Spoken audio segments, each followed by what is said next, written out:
We're now ready to start creating our workbooks. As a practice exercise, let's help Sean create his expenses for the day.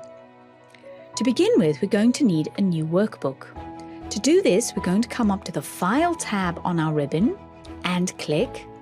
Come down on the green panel till you find New and click, and then select Blank Workbook, and again it's a single click. We now have our blank workbook. Let's quickly zoom in so we can see what we're doing. I'm coming down to the zoom slider and just clicking the plus a few times. You will notice that the first cell, A1, has a green box around it. It is by default the active cell, and that means we can just start typing directly into it. So I'm going to type expenses, and now I could click away, but in Excel, it's better practice to press Tab to jump to the cell to the right, or press Enter to jump to the cell below. This commits the change and moves you down one cell. We're going to press Enter again to get one more down.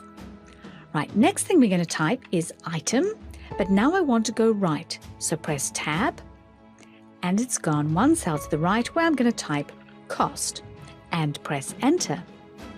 You'll notice it actually jumps down and back to the first empty cell in the next row.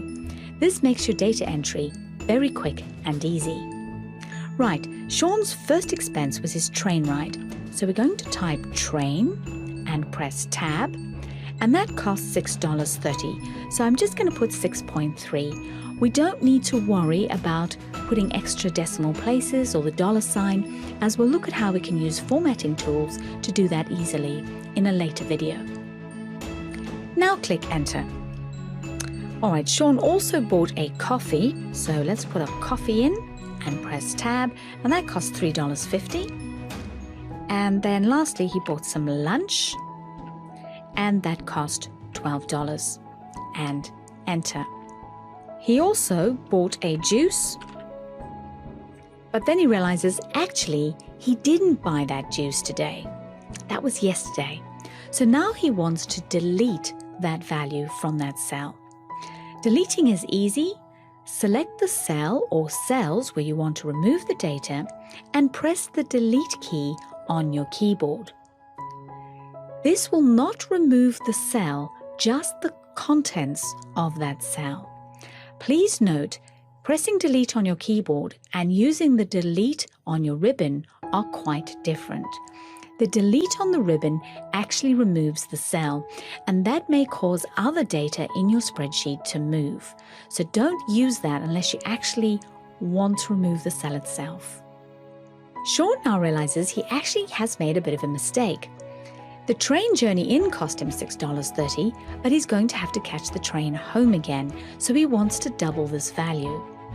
If you wish to replace the value in a cell, single click and overtype by putting in the new value. So we're going to put in $12.60 and press Enter. In the situation where you want to modify the contents of a cell, you have a few options. So I'd like train to actually say train ride. Start by clicking on the cell you want to change.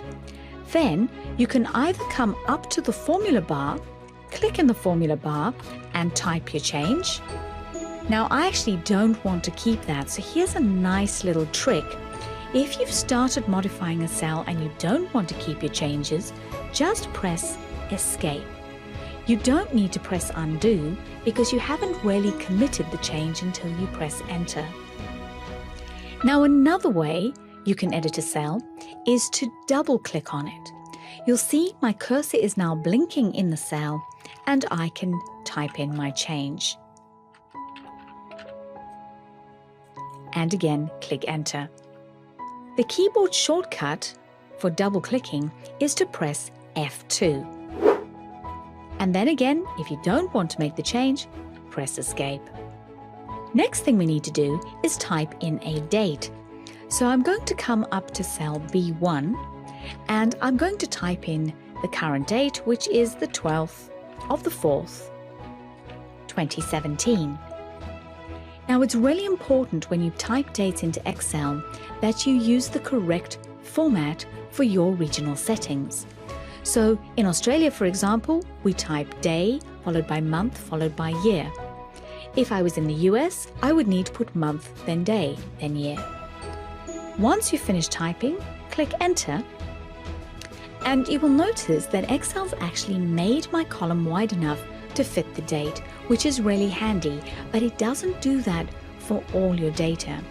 So if you decide you want to adjust your column widths, come up to the top where you have your column letters, find the little separating line to the right of the column you want to make wider, and then click and drag.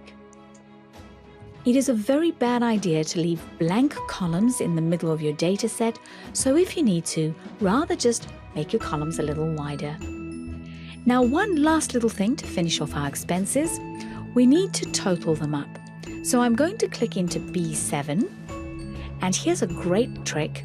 We're going to come up to our Home tab on our ribbon, and on the far right, you will see a tool called AutoSum.